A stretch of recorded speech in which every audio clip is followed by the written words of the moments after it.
अगर आपको किसी भी किस्म की बार्डनेस या एलोपेशिया हो चुका है, अगर आपका हाल कुछ इस तरीके से हो गया है, तो मैं आपके इन बालों को दोबारा से रिवाइव कर सकती हूँ। आज की वीडियो खास तौर पर उन लोगों के लिए है जिनके बाल पहले बहुत अच्छे हुआ करते थे, लेकिन अब उनके हाल खराब हो चुके हैं। आप मेरे खुद की कंडीशन देख सकते हो, मेरे यहाँ से पूरा स्कैल्प दिख रहा था और अब आप हेयर रीग्रोथ देखोगे तो खुद हैरान हो जाओगे। और ये मैं आपको लाइव रिजल्ट्स भी दिखा देती हूँ। ये कोई भी वीडियो एडिटेड नहीं है, अभी इतने बड़े हो चुके हैं कि इनकी लेंथ भी यहाँ तक पहुंच चुकी है। तो ये जो सीरम है आज का, ये मेरा भी अपना ट्राइड एंड टेस्टेड है और आप इसके रिव्यूज भी देख सकते हो कि मेरे मेंबर्स ने इसको यूज करके कितने अच्छे रिव्यूज दिए हैं। तो आज की वीडियो में इसको बनाने का तरीका थोड़ा सा डिफरेंट होगा क्योंकि ये स्पेशल सीरम है और साथ ही साथ इसको लगाने की टेक्निक भी मैं आपको थोड़े से डिफरेंट तरीके से बताऊंगी। तो मेरे साथ बने रहना। एक भी स्टेप मिस कर दोगे ना तो शायद वो रिजल्ट्स ना मिले, उल्टा आपके स्कैल्प को नुकसान ना पहुंच जाए। इसीलिए चल के देखते हैं कैसे इसको बनाना है। इस सीरम को बनाने के लिए सबसे पहले आपको एक कंटेनर चाहिए। शीशे का लोगे तो ज्यादा बेहतर है, प्लास्टिक का मत लेना। अब इस शीशे के बोल में आप डालोगे पहला इंग्रेडिएंट और ये हमारा होने वाला है रोजमेरी के ड्राइड लीव्स। अब रोजमेरी की अगर फ्रेश लीव्स मौजूद है तो आप वो यूज कर सकते हो, उसकी भी पोटेंसी बहुत अच्छी होती है, वरना ड्राइड सबके पास इजीली अवेलेबल होते हैं। अब इन ड्राइड लीव्स को आपको तकरीबन यहाँ पे 1 या 1.5 चम्मच लेना है, उससे ऊपर नहीं लेना, वरना ये थोड़ा सा कंसंट्रेटेड बन जाएगा।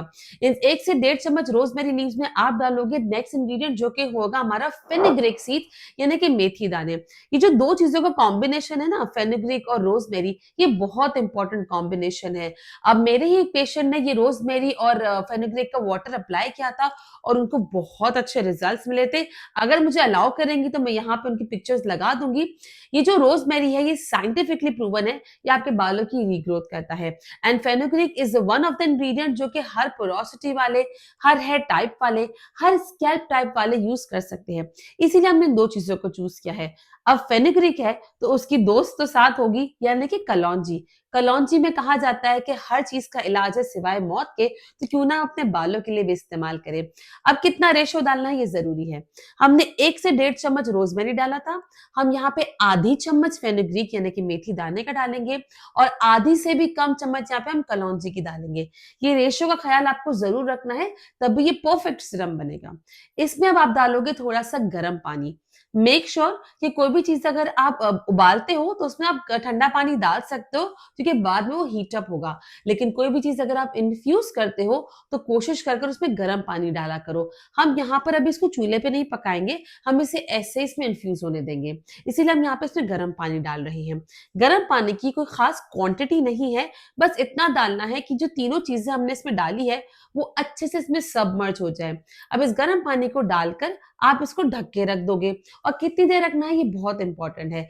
अगर आपका स्कैल्प बहुत ज्यादा ऑयली है तो आप इसको सिर्फ आधा घंटा यानी कि 30 मिनट से लेकर 40 मिनट तक ही इसको आप भिगो के रखोगे। लेकिन अगर आपका स्कैल्प ड्राई है, बहुत फ्रिजी हेयर हो जाते हैं, तो आप इसको 1 घंटा भी भिगो के रख सकते हो। रीजन मैं आपको आगे जाके बताऊंगी, तो मेरे साथ बने रहना। अब जब आप इसको भिगो के रख दोगे अपने स्कैल्प के हिसाब से, उसके बाद जब आप इसको अनकवर करोगे ये पानी का कलर चेंज हो चुका होगा। इस पानी को ना ही आपको फेंकना है, ना ही इसमें जो हमने सॉलिड इंग्रेडिएंट्स डाले थे उनको फेंकना है। आपको इस पानी को एज इट इज छानना है और फिलहाल के लिए साइड में रख देना है। अब बचते हैं वो सीड्स जो कि अभी हमने छान के रखे थे। इन सीड्स को आपको लेना है एक पतीली में। अब इस पतीली को हम चूल्हे पर रखेंगे, तो ऐसी पतीली लेना जो कि हीट रेजिस्टेंट हो। इसमें सारे वो इंग्रेडिएंट डाल दो और इसमें डालोगे, अब आप रेगुलर रूम टेम्परेचर वाला पानी डाल सकते हो। यहाँ पे सिर्फ 1 गिलास पानी जाएगा, बहुत ज्यादा पानी हमें नहीं चाहिए क्योंकि जब हम इसे उबालेंगे ये इसका भी आधा रह जाएगा। पानी में रखो इसको और उसको उबालो। मेक श्योर कि कोई भी जो नेचुरल इंग्रेडिएंट्स होते हैं उसे आप हाई फ्लेम पे नहीं उबालोगे, वरना उसके जो सारे इंग्रेडिएंट की नेचुरल पोटेंसी है ना वो जल जाएगी, तो फायदा ही नहीं होगा। इसीलिए हमेशा से मीडियम आंच पे रखो। टाइम लगता है बॉईल होने में, लेकिन बहुत ही अच्छा सिरम बन के रेडी होगा। अब जिन लोगों की ऑयली स्कैल्प था उनको मैंने सिर्फ आधा घंटा इसलिए बोला है क्योंकि मेथी दाना जितना पानी में भिगोया रखा जाएगा उतना म्यूसिलेज यानी उतनी चिकनाई इसमें से रिलीज करेगा। ये चिकनाई हमारे बालों के लिए बहुत अच्छी होती है, लेकिन हर किसी का स्कैल्प और हेयर टाइप डिफरेंट होती है, इसीलिए हर रेमेडी हर किसी पे एज इट इज एक जितना काम नहीं कर सकती। इसीलिए मैं आपको हाईली एडवाइस करती हूँ कि अगर आप कोई भी किस्म से कंफ्यूजन रखते हो कौन सी रेमेडीज आपको यूज करनी चाहिए, अगर आपको फायदा नहीं मिलता तो मेक श्योर कि आप मुझसे पर्सनल कंसल्टेशन भी ले सकते हो। You just have to join advance membership और उससे आपको मुझसे 1-to-1 कंसल्टेशन की फैसिलिटी भी मिल जाएगी। अब थोड़ी देर के बाद जब ये अच्छे से इसमें उबाल आ जाएगा, अब यहाँ पर आप गौर से देख लेना, आप चाहो तो जूम इन करके देख लो, पॉज करके देख लो, बहुत इंपॉर्टेंट है। ये जरूर देखना जब आपके ये मेथी दाने हाथ में लेके देखोगे कि इतने कड़क या इतने नरम रह जाएंगे ना, फिर ही आपको उसको निकाल कर छान लेना है। बहुत ज्यादा नरम भी नहीं है, बहुत ज्यादा हार्ड भी नहीं है।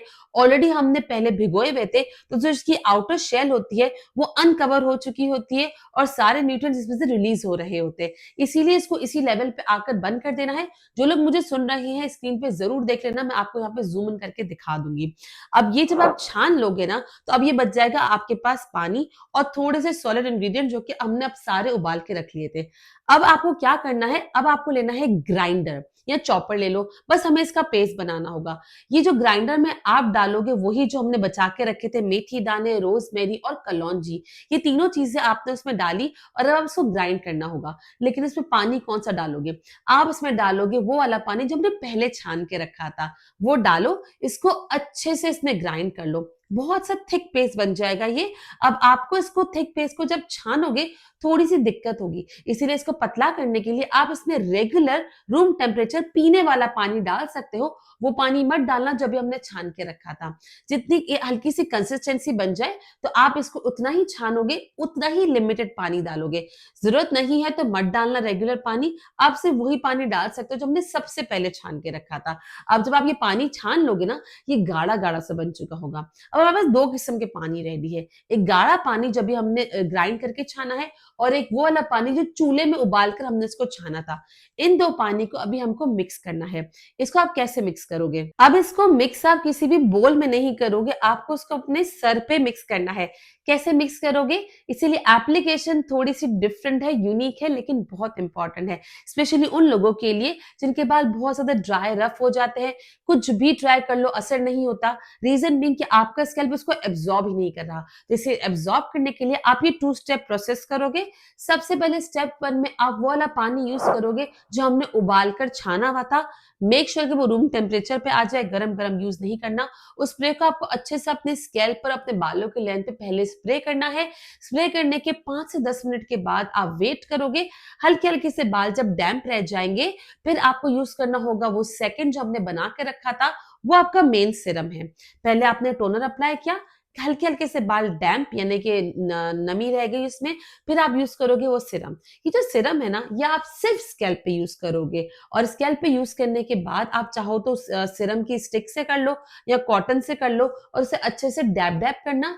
चाहो तो 1 या 2 फिंगर से हल्के हाथ से मसाज भी कर सकते हो, बहुत हार्ड मसाज नहीं करनी है। इसके बाद आप इसको अपने बालों में रहने दोगे, ये ड्राई हो जाएगा, क्योंकि आपने बहुत ज्यादा भर के नहीं लगाया, आपने सिर्फ टारगेटेड थेरेपी की है। टारगेटेड थेरेपी से मतलब है जहां जहां आपको इश्यूज है आपने वहां करी है, एंड लेट इट स्टे। इसको आपको लीव इन रखना है, वॉश करने की नीड नहीं है, लेकिन मेक श्योर कि आप हफ्ते में 2 से 3 दिन बाद जरूर वॉश करो, ताकि डीएचटी हार्मोन आपके स्कैल्प पे एक्यूमुलेट ना हो और आपको गंजपन की शिकायत हो ही ना। ये जो सीरम है ये आप दिन में सिर्फ 1 दफा अप्लाई करोगे, लेकिन जो टोनर हमने बनाया है ये आप ज्यादा क्वांटिटी में भी बना सकते हो, और आप इसको रख दो अपने बाथरूम में। आप बाथरूम तो जाओगे ही दिन में, जितनी दफा वॉशरूम जाओगे उतनी दफा आपको टोनर लेना है, अपने स्कैल्प पर, अपने बालों की लेंथ पे लगाना है। And this toner is totally safe, इससे ना ही ड्राइनेस होगी, ना ही आपके बाल खराब होंगे, उल्टा आपके बालों को और अच्छा इजाफा मिलेगा। अब यहाँ पे हमने इस रेमेडी में सीरम में 2 चीजें टारगेट करी है। सबसे पहले अपने स्कैल्प पे टारगेट किया है ताकि उसमें से हेयर रीग्रोथ हो, और बालों की लेंथ हमने शाइन के लिए टारगेट किया है। लेकिन जब आप अपने बालों को वॉश कर लोगे ना, तो बालों को ब्रेकेज से बचाने के लिए आप इसमें लीव इन सीरम लगा सकते हो। ये लीव इन सीरम एक बॉन्ड रिपेयर सीरम होता है, जो कि आपके बालों के बॉन्ड को मजबूत करता है। वो बॉन्ड रिपेयर सीरम अगर लगाओगे तो बाल टूटेंगे भी नहीं। वो बॉन्ड रिपेयर सीरम देखने के लिए आप यहाँ पे क्लिक कर सकते हो, और यहाँ पे क्लिक कर मेंबरशिप वाली सारी रेमेडीज आज ही देख लो। मैं आपसे मिलती हूँ दोनों जगहों पे। Till then, bye bye.